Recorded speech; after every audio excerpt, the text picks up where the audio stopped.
There are a lot of ways the people around us can help improve our lives.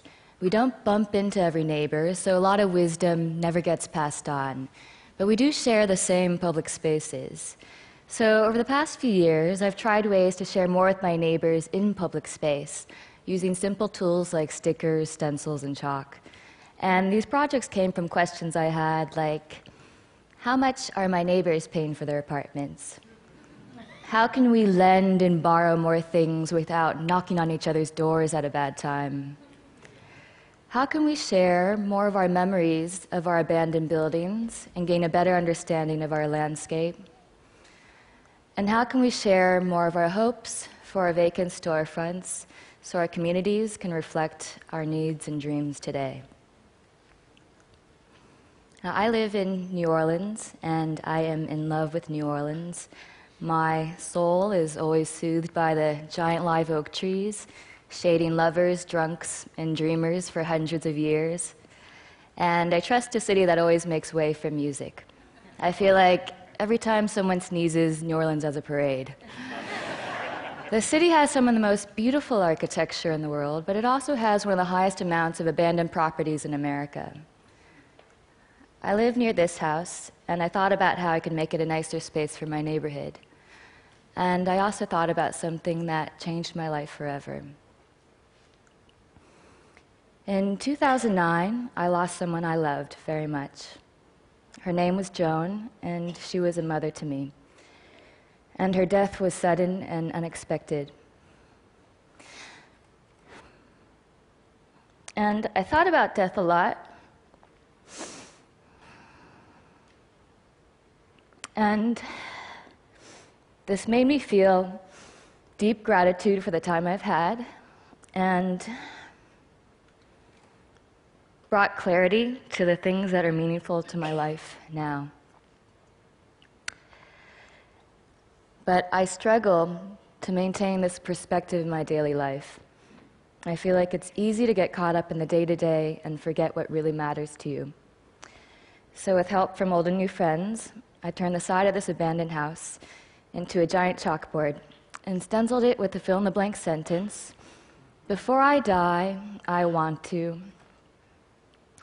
So anyone walking by can pick up a piece of chalk, reflect on their lives, and share their personal aspirations in public space.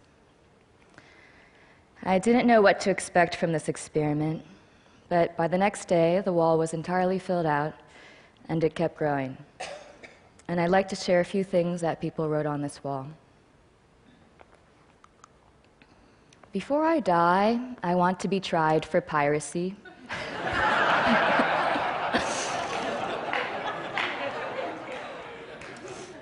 Before I die, I want to straddle the international dateline. Before I die, I want to sing for millions. Before I die, I want to plant a tree. Before I die, I want to live off the grid. Before I die, I want to hold her one more time. Before I die, I want to be someone's cavalry.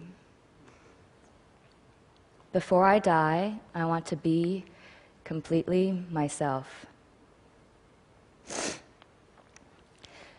So this neglected space became a constructive one, and people's hopes and dreams made me laugh out loud, tear up, and they consoled me during my own tough times.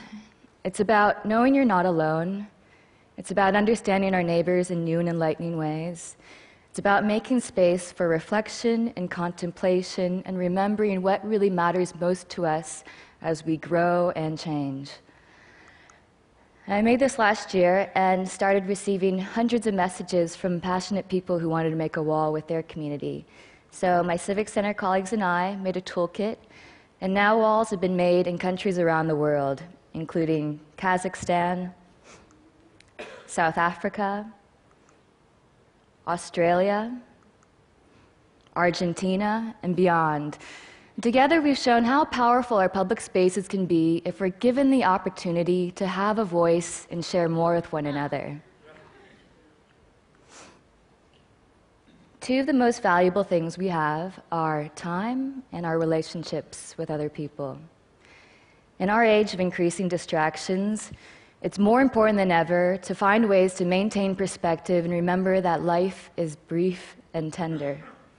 Death is something that we're often discouraged to talk about or even think about, but I've realized that preparing for death is one of the most empowering things you can do. Thinking about death clarifies your life.